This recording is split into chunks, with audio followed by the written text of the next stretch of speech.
പ്രിയമുള്ള സുഹൃത്തുക്കളെ, എല്ലാവർക്കും അഗ്രി4യുവിൻ്റെ മറ്റൊരു വീഡിയോയിലേക്ക് സ്വാഗതം. വളരെ പ്രാധാന്യമറിയിക്കുന്ന ഒരു വീഡിയോ ആണിത്. കൃഷി ചെയ്യുന്ന എല്ലാ ആളുകളും ഈ ഒരു വീഡിയോ പൂർണ്ണമായും തന്നെ കാണുക. കാരണം ഈ ഒരു കൃഷി ആരംഭിക്കുമ്പോൾ നമ്മൾ ശ്രദ്ധിക്കേണ്ടത്, നമ്മൾ ആഹാരം കഴിക്കുന്ന പോലെ തന്നെ നമ്മൾ ചെയ്യുന്ന കൃഷിവിള ഏതാണോ അതിനും ചില പോഷക മൂലകങ്ങളൊക്കെ വേണം. അപ്പോൾ ഇതുമായി ബന്ധപ്പെട്ടുള്ള ഒരു വിശദമായിട്ടുള്ള വീഡിയോ അറിയിപ്പുകളാണ് അല്ലെങ്കിൽ വീഡിയോ ആണ് ഇന്ന് ഞാൻ നിങ്ങളുമായി ഷെയർ ചെയ്ത് തരുന്നത്.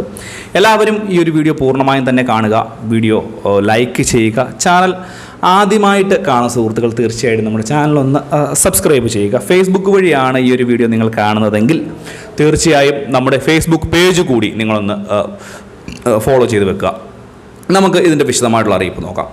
നമുക്ക് കൃഷി ചെയ്യുമ്പോൾ അല്ലെങ്കിൽ ഒരു ഉദാഹരണമായിട്ട് നമ്മൾ വളരണമെങ്കിൽ, ഒരു സാധാരണ ഒരു മനുഷ്യൻ വളരണം എന്നുണ്ടെങ്കിൽ, അല്ലെങ്കിൽ അയാൾക്ക് ഉയർച്ച, ഇപ്പോൾ ആഹാരം കഴിച്ചാൽ മാത്രമാണ് അയാൾ ഒരു സാധാരണ രീതിയിലുള്ള മനുഷ്യന് വളർച്ച ഉണ്ടാകുക.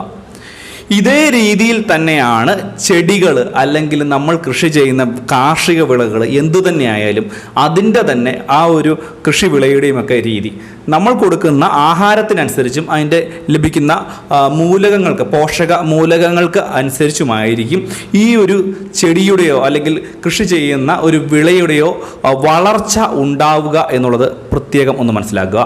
പ്രാഥമിക പോഷക മൂലകങ്ങൾ എന്നാണ് ഇതിനറിയപ്പെടുന്നത്. ഓരോ ചെടിക്കും അല്ലെങ്കിൽ ഓരോ കൃഷി രീതിക്കും, ഓരോ കൃഷി ചെയ്യുന്ന വിളയ്ക്കും അതിൻ്റേതായിട്ടുള്ള പോഷക മൂലകങ്ങൾ ആവശ്യമായിട്ടുണ്ട്. അതിൻ്റെ വളർച്ചയ്ക്കാണ് ഈ പോഷക മൂലകങ്ങൾ കൊടുത്താൽ മാത്രമായിരിക്കും ചെടികൾക്കൊക്കെ വേണ്ട രീതിയിലുള്ള വളർച്ച ലഭിക്കുക, നല്ല രീതിയിലുള്ള ഫലം അതിൽ നിന്ന് നമുക്ക് ലഭിക്കുക. പോഷക മൂലകങ്ങളെ പ്രധാനമായിട്ടും 9 ബഹു പോഷക മൂലകങ്ങൾ എന്നും കൂടാതെ 8 സൂക്ഷ്മ പോഷക മൂലകങ്ങൾ എന്നും അറിയപ്പെടുന്നുണ്ട്. ഇതിൽ നമുക്കറിയാം, പ്രധാനമായിട്ടും ആഹാരം ഒരു ചെടിക്കോ അല്ലെങ്കിൽ ഒരു കാർഷിക വിളയ്ക്കോ ലഭിക്കുന്നത് കാർബൺ, ഹൈഡ്രജൻ, ഓക്സിജൻ എന്നൊക്കെ പറയുന്ന രീതിയിൽ പല രീതികളിൽ ഇതിന് ലഭിക്കുന്നുണ്ട്. കൂടാതെ നമുക്കറിയാം, ഇതിൻ്റെ വേര് വളരെ ആഴത്തിൽ ഇറങ്ങുകയും മണ്ണിലേക്ക് ഇറങ്ങി അതിനുശേഷം ഫുഡ് ശേഖരിക്കുകയും വെള്ളം ശേഖരിക്കുകയും അത് ചെടികളിൽ എത്തിച്ച് പാചകം ചെയ്യുന്ന ഒരു രീതി. കൂടാതെ തന്നെ 8 സൂക്ഷ്മ പോഷക മൂലകങ്ങളായിട്ട് നിലനിൽക്കുകയാണ്. ഇതിൽ പ്രധാനമായിട്ടും നമ്മൾ മറ്റൊരു കാര്യം കൂടി ശ്രദ്ധിക്കേണ്ടതായിട്ടുണ്ട്. നൈട്രജൻ, പൊട്ടാസ്യം, ഫോസ്ഫറസ് എന്നീ മൂലകങ്ങൾ നമ്മൾ പ്രത്യേകമായിട്ട് ഇതിന് കൊടുക്കേണ്ടതായിട്ടുണ്ട്. അപ്പോൾ അത് എന്തൊക്കെയാണ്, ഇത് കൂടിപ്പോയാലുള്ള കാര്യങ്ങൾ എന്തൊക്കെ പ്രശ്നങ്ങളുണ്ടാകും, കുറഞ്ഞു പോകാനുള്ള എന്തൊക്കെ പ്രശ്നങ്ങളുണ്ടാകും എന്നുള്ള കാര്യങ്ങൾ നമുക്ക് പ്രത്യേകമായിട്ട് തന്നെ അറിഞ്ഞിരിക്കേണ്ടതാണ്. പ്രാഥമികമായിട്ടുള്ള മൂലകങ്ങളാണ് ഇപ്പോൾ നമുക്ക് ബഹുപോഷക മൂലകങ്ങളും സൂക്ഷ്മ പോഷക മൂലകങ്ങളും ചെടികൾക്കും വിളകൾക്കുമായിട്ട് നൽകേണ്ടത്. ഇതിൽ മറ്റൊരു കാര്യം കൂടി മനസ്സിലാക്കുക. കൃഷി ചെയ്യുന്ന പല ആളുകൾക്കും ഇതൊരു സംശയമായിട്ട് ഉണ്ടാകാറുണ്ട്.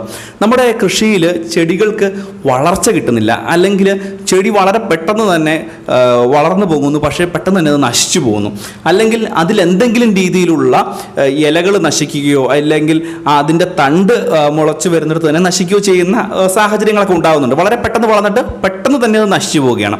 ഇതിൻ്റെയൊക്കെ പ്രധാന കാരണങ്ങൾ എന്ന് പറയുന്നത് ഇതിൻ്റെ സൂക്ഷ്മ പോഷക മൂലകങ്ങൾ വലിയ രീതിയിലൊന്നും ലഭിക്കുന്നില്ലാത്ത സാഹചര്യം, അല്ലെങ്കിൽ നൈട്രജൻ, പൊട്ടാസ്യം, ഫോസ്ഫറസ് പോലെയുള്ള മൂലകങ്ങളൊന്നും ലഭിക്കുന്നില്ലാത്തത് കൊണ്ടാണ് ഇത് വലിയ രീതിയിൽ ഇങ്ങനെയുള്ള ബുദ്ധിമുട്ടുകൾ ചെടിക്ക് ഒക്കെ ഉണ്ടാകുന്നത്. അല്ലെങ്കിൽ നമ്മളിപ്പോൾ ഏലം കൃഷി ചെയ്യുന്ന ആളുകളാണെങ്കിൽ പോലും അവർക്ക് ഇത് വലിയ നാശനഷ്ടം, അല്ലെങ്കിൽ അവർക്ക് വലിയ സാമ്പത്തിക നഷ്ടമൊക്കെ ഉണ്ടാക്കി വെക്കാറുണ്ട്. അതുകൊണ്ട് തന്നെ തീർച്ചയായിട്ടും ഇതുമായി ബന്ധപ്പെട്ട് ഒരു പ്രത്യേക കാര്യം നമ്മൾ ശ്രദ്ധിക്കേണ്ടതായിട്ടുണ്ട്. ഈ ഒരു 9 ബഹുപോഷക മൂലകങ്ങളും 8 സൂക്ഷ്മ പോഷക മൂലകങ്ങളും ചെടികൾക്ക് വളരെ ആവശ്യമായിട്ടുള്ളതാണ്. അത് ചെടികൾക്ക് നമ്മൾ കൃഷി ചെയ്യുന്ന എന്ത് ചെടിയാണോ വിളയാണോ അത് എന്തിനാണെങ്കിലും അതിന് കറക്റ്റായിട്ട് നൽകണം എന്നുള്ള ഒരു കാര്യം നമ്മൾ അതിന് ശേഷം മാത്രമേ നമ്മൾ കൃഷിയിലേക്ക് ഇറങ്ങാവുള്ളൂ. പ്രത്യേകിച്ച് ഒരു പുതുമുഖമായിട്ട് കൃഷി ചെയ്യുന്ന ഒരാളാണെങ്കിൽ തീർച്ചയായിട്ടും അത് നിങ്ങൾ ഈ ഒരു കാര്യങ്ങൾ മനസ്സിലാക്കിയതിന് ശേഷം മാത്രം ഇത് വാങ്ങാൻ അല്ലെങ്കിൽ ഈ ഒരു കൃഷിയിലേക്ക് ഇറങ്ങാൻ ശ്രദ്ധിക്കുക. ഇതിനെയൊക്കെ പ്രതിപാദിക്കുന്ന ഒരു ബുക്ക് ഇപ്പോൾ തന്നെ വിപണിയിലുണ്ട്. അതിൻ്റെ ഒരു ഫോൺ നമ്പർ ഞാൻ ഇതിനകത്ത് കൊടുത്തേക്കാം. നിങ്ങൾക്ക് അതിൻ്റെ എന്തെങ്കിലും ആവശ്യമുണ്ട് എങ്കിൽ തീർച്ചയായിട്ടും ഈ കൃഷി എങ്ങനെ ചെയ്യാം, ഇതിൻ്റെ മണ്ണിൻ്റെ ഘടന, ആ ഒരു രീതിയിലുള്ള കാര്യങ്ങൾക്കൊക്കെ ഇത് ചെയ്യാനായിട്ട് ഇത് പഠിപ്പിക്കുന്ന ഒരു ബുക്കാണ്. ആ ബുക്കുമായി ബന്ധപ്പെട്ട ഡീറ്റെയിൽസ് ഞാൻ ഡിസ്ക്രിപ്ഷൻ ബോക്സിൽ കൊടുത്തേക്കാം. താല്പര്യമുള്ള ആളുകൾക്ക് അത് തീർച്ചയായിട്ടും ഓൺലൈൻ വഴി വാങ്ങിക്കുകയോ അല്ലെങ്കിൽ ആ ഒരു കോൺടാക്ട് നമ്പറിൽ വിളിച്ച് വാങ്ങിക്കുകയും ചെയ്യാം. വളരെ തുച്ഛമായ വില 80 രൂപയ്ക്ക് അങ്ങോട്ട് ആ ബുക്ക് കിട്ടും. അത് വളരെ യുവ കർഷകൻ്റെ വളർന്നു വരുന്ന ഒരു യുവ കർഷകൻ എഴുതിയ ബുക്ക് ബുക്കാണ്, അദ്ദേഹത്തിൻ്റെ അനുഭവത്തിൽ നിന്നും ഒക്കെ എഴുതിയിരിക്കുന്ന ഒരു ബുക്കാണ്.